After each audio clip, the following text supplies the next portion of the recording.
Hi everyone, my name is Chelsea. Welcome to Little Mountain Ranch. Welcome to my kitchen. I'm happy to have you here with me today where we are going to make a treat for tomorrow. My mother-in-law is coming over to visit tomorrow and I want to serve her something delicious. So I am going to make a sour cream pound cake. I have made this recipe with you before, and if you haven't had a chance to try it, I would really encourage you to write down the recipe as we go through it because it is absolutely delicious.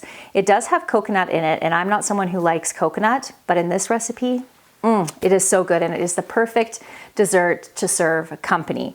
So we are going to make that. I'm going to be making a stir fry for dinner tonight, and I will be using tofu in it. Normally in this recipe I would use chicken, but I have some tofu that I need to get used up. Normally I would use this for a recipe called Glory Bowls, which I've made with you before, but I don't have the ingredients to make that recipe, so I needed to come up with something else so that I didn't have this go to waste. So we're going to do a stir fry, but before we get into that, let's get the pound cake ready. I've just preheated my oven to 300 degrees for this pound cake, and we are going to add 1/2 a cup of room temperature butter. We're going to use my new Ankerstrom mixer, which I'm really excited to use. I have used this, the bread bowl, that's what this is for, or the bread mixing bowl, but I have not yet used this bowl, which is for making cookies and whipping cream and cake and things like that.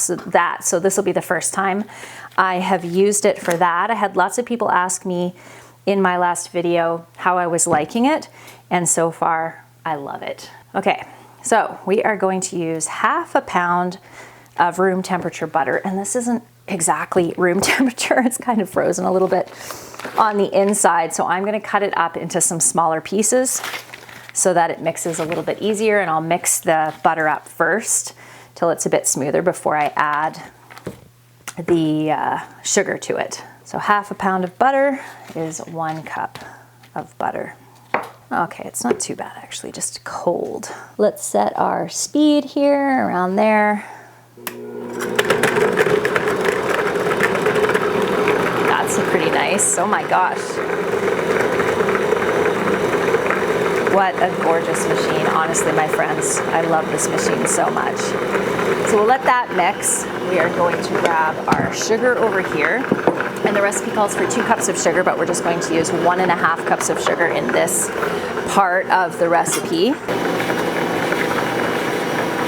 So we need to separate out 4 eggs. Whoops, that one did not go the way that I was hoping. Oh dear, oh my goodness. It didn't go the way I was hoping at all. I lost half the egg white on the cutting board. So I'm gonna throw in a small egg white, another small egg white into this, since I lost half of it. And 1, 2. Okay, I'm just gonna scrape down the sides here. And then our last 2. 1 cup of coconut and a teaspoon of vanilla. 2 cups of flour, 1/4 teaspoon of baking soda. I have here some soured cream. So instead of sour cream, which normally would be cream that has sat with some type of acidification like vinegar or lemon juice for 24 hours or store-bought sour cream, I was not planning on making this cake, and then when I was thinking about my mother-in-law coming over and wanting to have something nice to serve her, I decided to make this recipe. So this has only been like this for a couple of hours, or sitting like this for a couple of hours, but it has started to thicken, as you can see there. So we're just gonna do it that way and hope it turns out okay. My favorite thing about this mixer is being able to load from the top.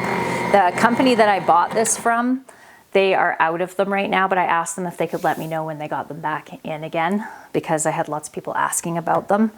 So I will let you know when they get them back in. Okay, so now is where we need to do egg whites, but since my mixer is already filled with our cake batter, we will use our hand mixer.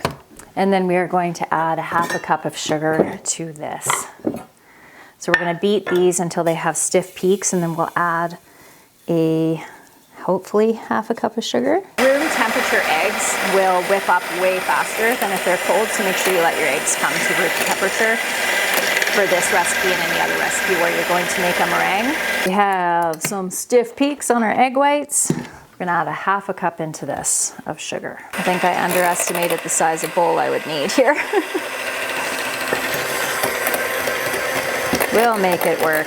I'm going to start seeds either today or tomorrow. I haven't decided which, but I'm gonna start my celery and my celeriac. And I'm so excited. This garden, or this year, I am more excited about gardening than I have been in years. I'm not sure why, but I can hardly wait. Big plans for my garden this year. So because I am using evaporated cane sugar, it's a little bit chunkier than granulated sugar is. So I'm gonna make sure that I mix this until I can see that it's all dissolved. So what I'm looking for is exactly what I have here. Can you see how nice and glossy those egg whites are? Nice and thick, beautiful.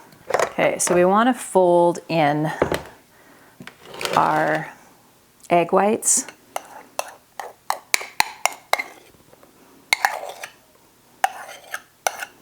Okay, so I want to stir this in fairly gently. It's a little more challenging to fold in with a bowl that has something in the middle like this. Doable, but a little bit more challenging.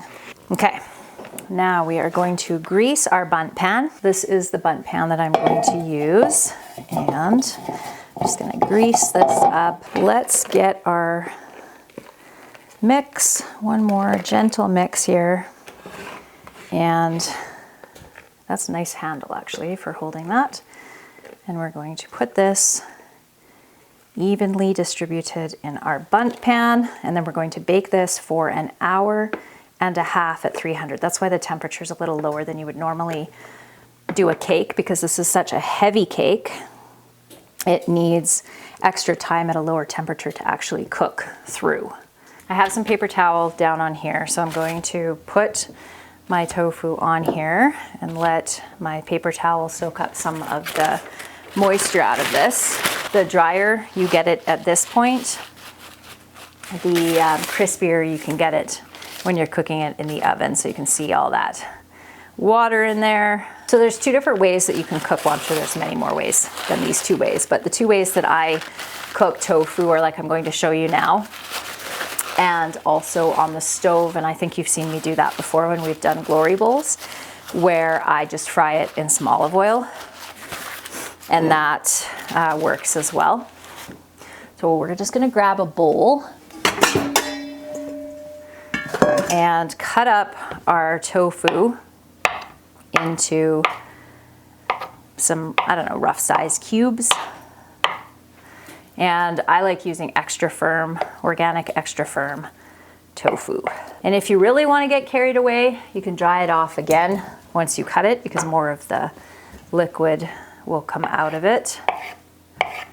So I'm kind of overkill on the tofu and the amount of tofu that I'm using, but this tofu is going to expire, so I need to get it all used up. I don't find tofu is the best the second day, but it's edible. So if we do end up with leftovers, that'll be okay.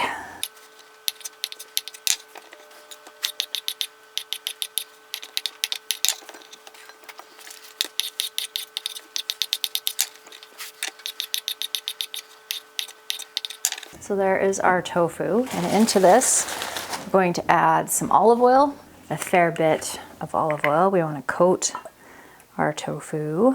Garlic powder, nutritional yeast, a whole bunch of that, bunch of pepper, some of our Redmond real salt, and then we're going to mix this together with our hands and lay it on some parchment lined cookie sheets.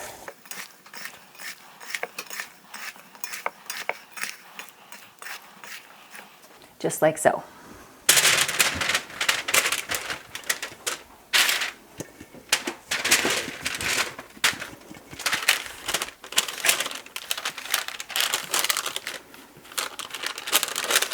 If you want these to get even crispier, then don't have them touching on this, but I'm just gonna do it this way.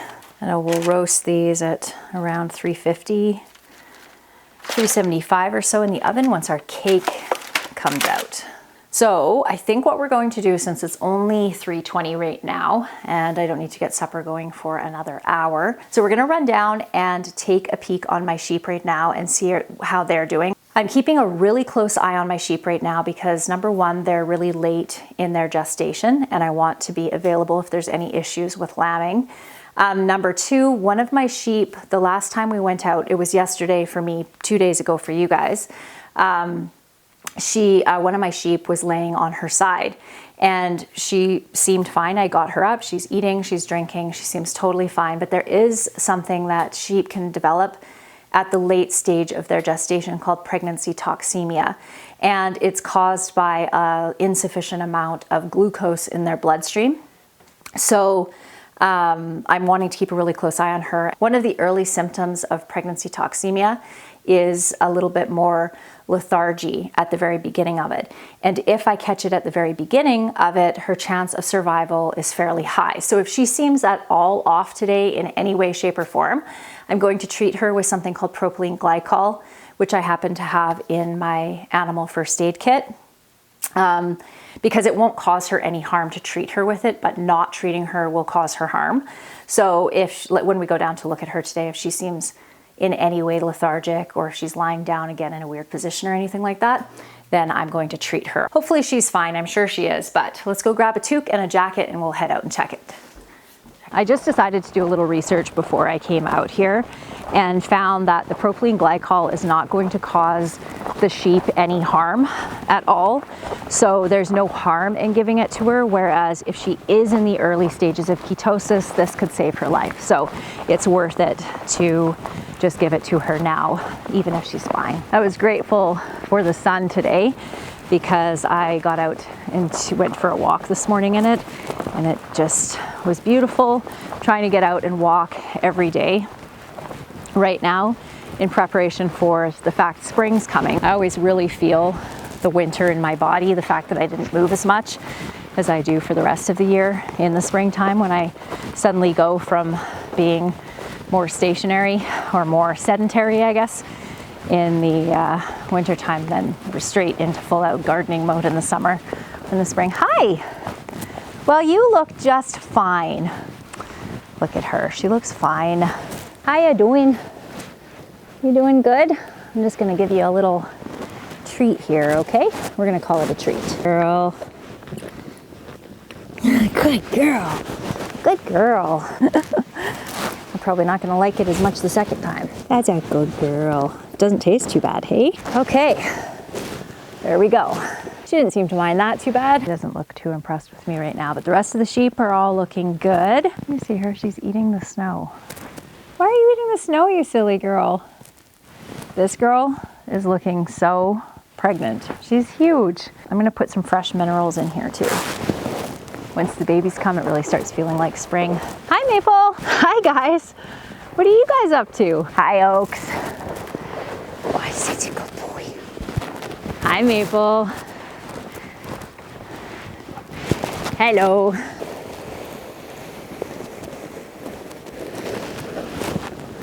So this is just a mineral mix that's specifically designed for sheep. I can stick it in through the fence over here. Oh, there's those chickens. I have a couple of chickens that were raised when they were little chicks in the barn, and they think the barn is their place here with the pigs. See them up there and over there? They were just perched and I thought maybe I could grab them, but they're on to me. Okay, there we go. Fresh minerals. There you go, guys. I feel better now that I've treated her because even there, she looks fine. She was eating like everybody else. She was even more active than the other sheep. But it's still just an intuition that I have that something's a little off. So hopefully this will solve the problem. If she still seems off to me in a couple of days, I'll probably pack her into the trailer and take her down to the vet and just get them to check her out. I'm sure they're gonna say she's just fine, but still, better be safe than sorry. Let's take a peek in here and see if Nala wants a little scratch. Nala! I have some exciting news for those of you who love it when Dan does work on machines and things like that. This is Dan's old bulldozer he bought eons ago. It's been sitting up in what we call our boneyard for years now, but he bought it in anticipation of doing some clearing around our property. So he has it in the shop now and he is working away on it to get it fixed up for some logging that we're going to be doing. I'll show you what we're going to be logging when we go out there. Nala, oh, there you are. Come on down, sweet kitty. Come on. Do you want me to come up there? All right, you are a silly girl. Don't fall off there. Be careful. She has her heated bed in here behind the wood stove, but she loves being up on the mezzanine. Cutie. Oh, quick update on the bunkie up here. Dan has been working on finishing up the renovations in the basement once it got a little bit colder this winter, but we're actually going to be doing some work and getting the bunkie all set up in the next 2 weeks, which is super exciting. We already have a bed for it. We have a carpet. We still have to get a little pull-out couch or something for the basement or for the main floor, but it's going to be fun to set that all up. Okay, let's go make some dinner. Okay, so we are now at the point of assembling the stir fry. So I have a whole bunch of frozen stir fry veggies over here that I'm going to use. I'm chopping up a couple of cloves of garlic to put into the stir fry sauce that I'm going to make, and I have all those ingredients right here, which I'll run you through in just a minute. So I'm just going to chop this up. I also have a pot of water under you over here that I am going to cook up my stir fry noodles. These do say that you can throw them right into your stir fry and cook them that way in the sauce, but I find that they don't really cook consistently and it takes a long time. So I just boil them for a couple of minutes first before I throw them in my stir fry. And I'm gonna wait and throw the tofu into the stir fry just before we eat it, so it maintains that crunchy texture that I'm going for by baking it in the oven. Okay, we have our garlic, and I'm just going to put this in a bowl over here. And let's turn our wok on as well. So into this, I'm going to add a little bit of chicken better than bouillon, just around half a teaspoon, and a cup of water into this. And you can use any other kind of chicken broth for this as well. And then we're going to add a cup of soy sauce. I am using Bragg's soy sauce here. Couple teaspoons of rice vinegar. You can use fresh ginger if you have, but I don't, so I'm going to use about a quarter teaspoon of ginger in there. And a couple tablespoons of toasted sesame oil.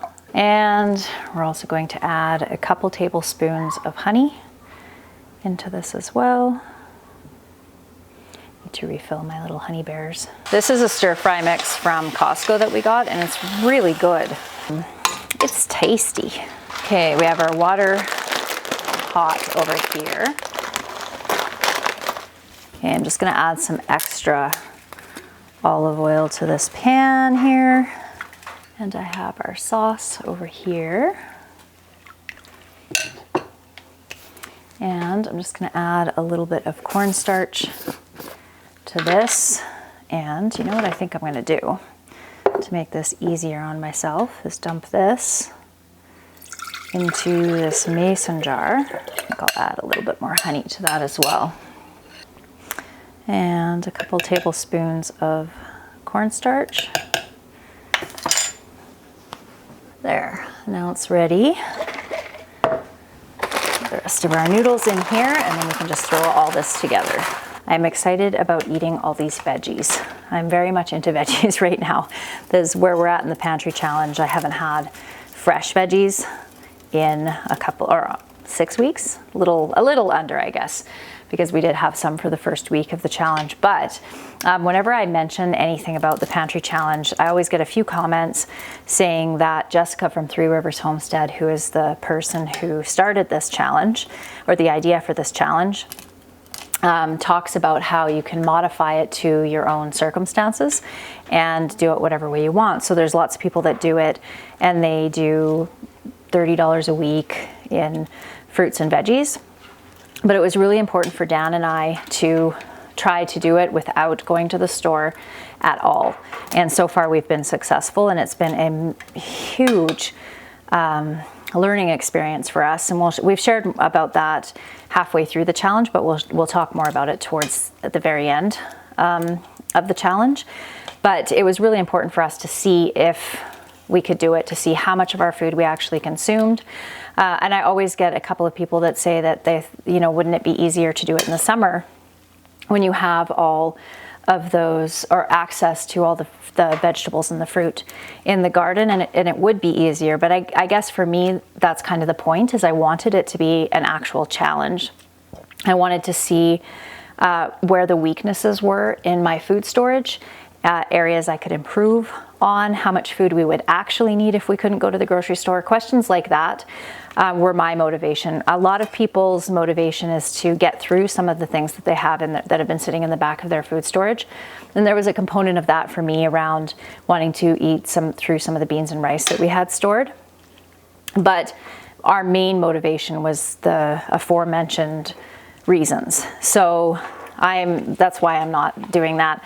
I did make some attempts to grow some greens in January, but I actually got sick and was sick for most of the month of January, just not feeling well. And I ended up killing the microgreens that I started because I forgot to water them just one day. That's all it took. But you can't leave microgreens just because there's such a little amount of soil without water. Excuse me, and I had forgotten to mention to Dan that they needed to be watered. So needless to say, I kind of gave up on that idea for now. Still doing sprouts. We still have sprouts going every week or so, but yeah, for the most part, we're just living off of, did I turn this down too much? I did. We're living off of canned and frozen and freeze-dried fruits and vegetables. My kids are really enjoying the freeze-dried fruit that we have. So these noodles now are mostly cooked through, really doesn't take long. So I'm just gonna strain the water out and then add them to our veggies. There we go. I'm going to add our sauce and pull our tofu out of the oven. You see how perfect those look? Okay, now I'm going to slice up our extra water chestnuts here. Water chestnuts.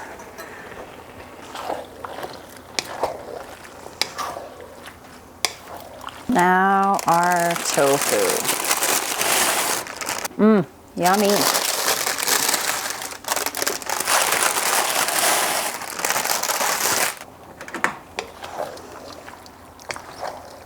Our stir fry is all done.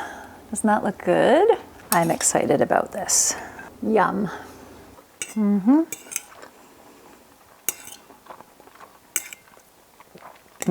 That's delicious. All right, friends, that is it for today's video. I hope that you enjoyed it, and I look forward to seeing you next time. Bye.